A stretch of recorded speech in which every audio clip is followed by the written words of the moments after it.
Hi everyone, welcome to our YouTube channel keep it simple. आज के video में हम बात करेंगे भारत के लिए एक बहुत बड़ी खुशखबरी की, क्योंकि भारत को जम्मू एंड कश्मीर जो यूनियन टेरिटरी है वहां पे बहुत बड़ी मात्रा में यानी कि 59 लाख टन के लिथियम डिपॉजिट्स मिले हैं। और लिथियम, जैसा कि आप जानते होंगे, इलेक्ट्रिक व्हीकल की बैटरी में एक बहुत ही इंपॉर्टेंट कंपोनेंट होता है। तो एक बहुत ही अच्छी खबर है। तो इसके बारे में हम आज के वीडियो में चर्चा करेंगे, और आगे बढ़ने से पहले अगर आपने अभी तक चैनल को सब्सक्राइब नहीं किया है तो प्लीज सब्सक्राइब करके हमें मोटिवेट कीजिए। तो सबसे पहले अगर हम लिथियम और इसकी इंपॉर्टेंस की बात करें तो लिथियम एक नॉन फेरस यानी कि बिना आयन की एक मेटल है। और ईवी बैटरीज का ये एक बहुत ही इंपॉर्टेंट कंपोनेंट है। इलेक्ट्रिक व्हीकल में तो इसको कभी कभी व्हाइट गोल्ड भी बोला जाता है। ये बहुत ही हल्का होता है। और जितनी भी इलेक्ट्रिक व्हीकल है उसमें जो लिथियम आयन बैटरी यूज की जाती है उसको बनाने में इसका यूज होता है। और आप जानते होंगे कि पूरी दुनिया आज की डेट में पेट्रोल और डीजल के जो इंजन है उनसे दूर भाग रही है। और इलेक्ट्रिक व्हीकल में जो बैटरी यूज की जाती है उसमें लिथियम, निकल, कोबाल्ट और जो दूसरे मेटल यूज होते हैं उनकी डिमांड लगातार बढ़ रही है। और आने वाले टाइम में भी पूरी दुनिया में इलेक्ट्रिक व्हीकल और इसकी बैटरी बहुत ज्यादा बनने वाली है। तो ऐसा बताया जा रहा है कि जो लिथियम की प्रोडक्शन है 2025 तक 3 गुना करनी पड़ेगी, और 2030 तक 6 गुना करनी पड़ेगी डिमांड को मीट करने के लिए। और सप्लाई जिस तरह से लिथियम की आ रही है उससे तो लगता है कि कम से कम 6 से 15 साल लगेंगे इससे पहले कि नए जो लिथियम के प्रोजेक्ट हैं वो ऑनलाइन आएंगे। तो आने वाले टाइम में लिथियम की जो डिमांड है अब वो सप्लाई से ज्यादा ही रहने वाली है। तो इसके प्राइसेस आप बढ़ते हुए देखेंगे। आप अगर 2017 से अगर इसके प्राइसेस देखेंगे तो ये लगातार बढ़े हैं।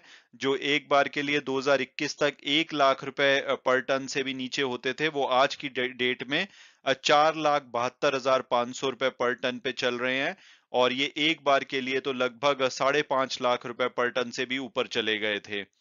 और लिथियम का यूज कहाँ कहाँ पे होता है, तो डेफिनेटली आज की डेट में तो बैटरी बनाने में इसका सबसे ज्यादा यूज होता है। 2020 का डेटा है। आज की डेट में तो रफली 74 से 75% बैटरी के लिए यूज किया जाता है। इसके अलावा जो सिरेमिक और ग्लास होते हैं उसमें 14% यूज होता है। लुब्रिकेटिंग जो ग्रीसेस हैं जो कि व्हीकल में यूज की जाती हैं उसमें 4% का यूज होता है। इसके अलावा कुछ अन्य यूज भी इसके होते हैं। और अब अगर हम लिथियम की हिस्ट्री और डायनामिक्स के बारे में बात करें तो 1995 में सिर्फ 9,500 टन का लिथियम प्रोड्यूस किया जाता था, जिसमें कि 37% यूएस के द्वारा ये प्रोड्यूस किया जाता था। और आज की डेट में यानी कि 2021 का जो लेटेस्ट डेटा हमारे पास अवेलेबल है, यूएस का शेयर सिर्फ 1% रह गया है। 2021 में 1,06,000 टन लिथियम प्रोड्यूस किया गया था। और इसमें सबसे बड़ा शेयर ऑस्ट्रेलिया का है, लगभग 55% जो दुनिया भर का लिथियम माइंस में प्रोड्यूस किया जाता है वो ऑस्ट्रेलिया करता है। उसके बाद आपको चिले दिखेगा, फिर चाइना दिखेगा। ऑस्ट्रेलिया जिनका की शेयर 55% है, ये अपना 90% से ज्यादा जो लिथियम है वो चाइना को एक्सपोर्ट करते हैं। तो चाइना अपने आप में थर्ड लार्जेस्ट लिथियम प्रोड्यूसर है।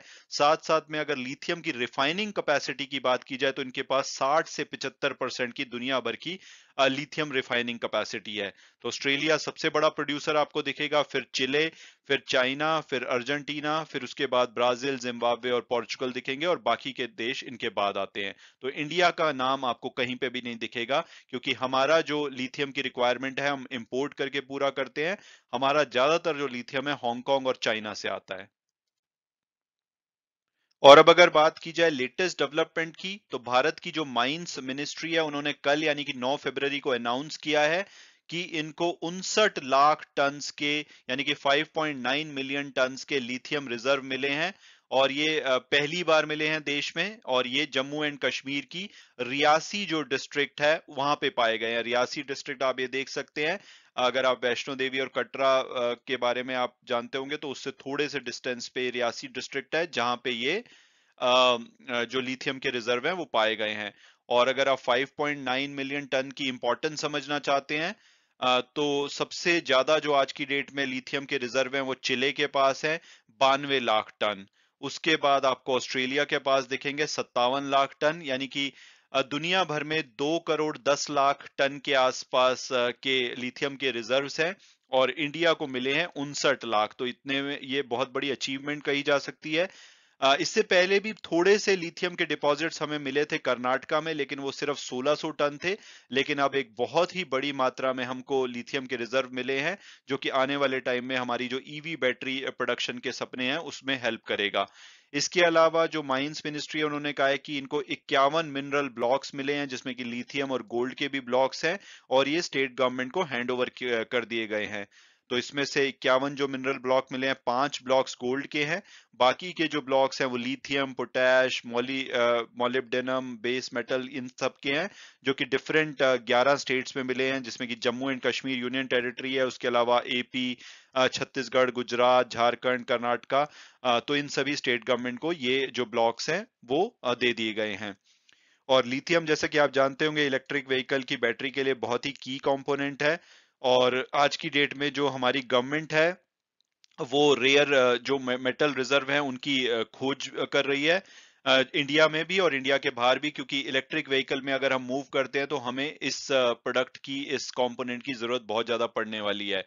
तो एक तो जियोलॉजिकल सर्वे ऑफ इंडिया है, उन्होंने रियासी डिस्ट्रिक्ट में ये जो रिजर्व हैं ढूंढे हैं। इसके अलावा एक 3 कंपनीज की एसोसिएशन, नेशनल एल्यूमिनियम कंपनी जिसमें शामिल है हिंदुस्तान कॉपर और मिनरल एक्सप्लोरेशन कॉरपोरेशन, ये तीनों रिसर्च एंड डेवलपमेंट के लिए भी काम कर रहे हैं, ताकि ये जो लिथियम आयन बैटरी की रिसाइकलिंग, एक्विजिशन और जॉइंट मैन्युफैक्चरिंग है उससे रिलेटेड R&D प्रोवाइड कर सकें।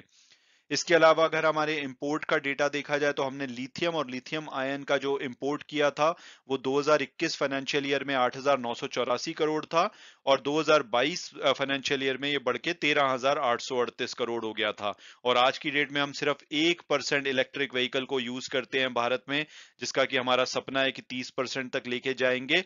तो अगर ऐसा होता है तो आप इमेजिन कर सकते हैं कि कितनी ज्यादा लिथियम और लिथियम आयन की डिमांड हमारे देश में बढ़ने वाली है। और अब अगर बात की जाए कि भाई ये जो रिजर्व मिले हैं इससे ओवरऑल हेल्प क्या मिलेगी, तो लिथियम अपने आप में एक इंपॉर्टेंट मेटल है। और इसके अलावा इलॉन मस्क ने हाल फिलहाल में कहा था कि lithium batteries are the new oil, तो आप इंपॉर्टेंस समझ सकते हैं इस रिजर्व की। इसके अलावा हमारी सेंट्रल गवर्नमेंट भी चाहती है कि जो इलेक्ट्रिक व्हीकल का एडॉप्शन है वो बहुत तेजी से हो, क्योंकि नरेंद्र मोदी जी ने COP26 में बोला था कि हम 2070 तक भारत को नेट जीरो कार्बन कंट्री बनाएंगे।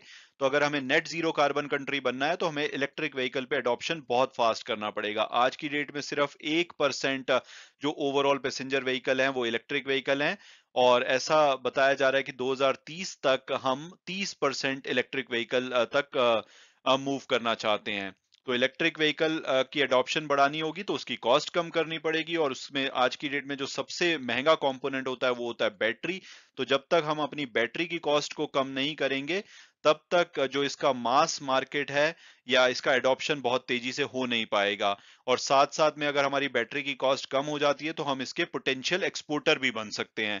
क्रिसिल ने एक रिपोर्ट में बताया है कि आज की डेट में जितना हमें लिथियम आयन बैटरी के लिए डोमेस्टिक डिमांड के लिए रॉ मटेरियल की जरूरत है, उसका सिर्फ कुछ फ्रैक्शन ही हमारे पास अवेलेबल है, और इसकी डिमांड 100 गुना बढ़ जाएगी 2030 तक। तो उससे आप इंपॉर्टेंस समझ सकते हैं लिथियम की। इसके अलावा भारत के काफी सारे बिलियनियर हैं, जैसे कि मुकेश अंबानी जी, उन्होंने इस एरिया में इंटरेस्ट दिखाया है। उन्होंने बोला है कि वो एक ईवी बैटरी फैसिलिटी सेटअप करेंगे, जो कि इनके ओवरऑल जो $76 बिलियन का क्लीन एनर्जी का इन्वेस्टमेंट है उसका पार्ट होगी। इसके अलावा ओला इलेक्ट्रिक मोबिलिटी और राजेश एक्सपोर्ट भी हैं रिलायंस इंडस्ट्रीज के अलावा, जिनको कि इंसेंटिव मिलेंगे $2.3 बिलियन का जो एक प्रोग्राम है उसके अंतर्गत, क्योंकि ये भी जो एडवांस बैटरी सेल डेवलपमेंट है उसको सपोर्ट करने वाले हैं। मैं उम्मीद करता हूं कि आपको ये वीडियो पसंद आया होगा और आपने कुछ नया जाना होगा। Thanks so much for watching the video and God bless you all.